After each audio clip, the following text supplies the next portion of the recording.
নমস্কার বন্ধুরা, আমার গল্প বলা কাজ ইউটিউব চ্যানেলে আপনাদের সকলকে স্বাগত।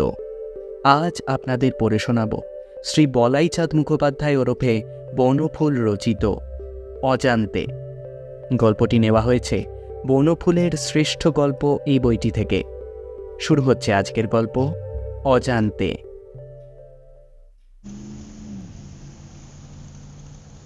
সেদিন আপিসে মাইনে পেয়েছি।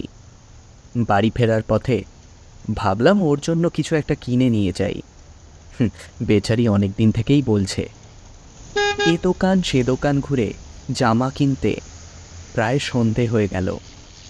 জামাটা কিনে সবে বেরিয়েছি, বৃষ্টি এলো ঝেঁপে।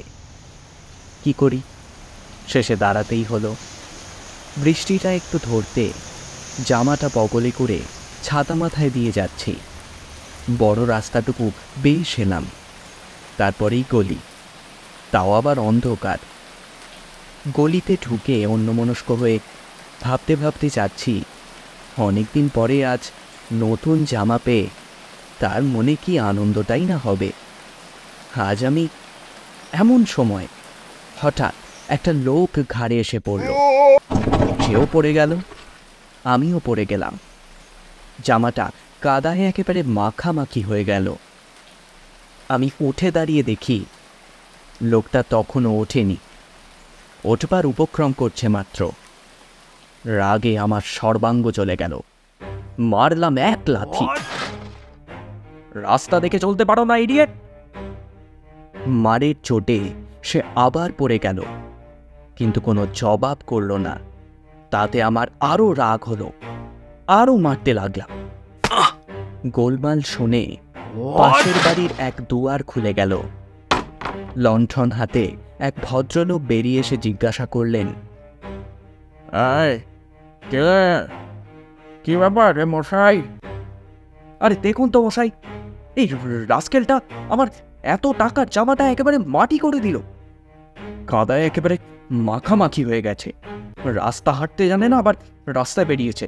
মরবো একটু। কে ও? ও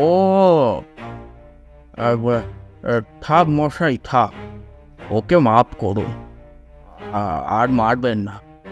ও বেচারা একজন অন্ধ বোবা ভিখারি, এই গলিতেই থাকে। তার দিকে চেয়ে আমি দেখি মারের চোটে সে বেচারা কাঁপছে। তার গা ময় কাদা, আর আমার মুখের দিকে কাতর মুখে অন্ধ দৃষ্টি তুলে হাত দুটো জোর করে দাঁড়িয়ে আছে।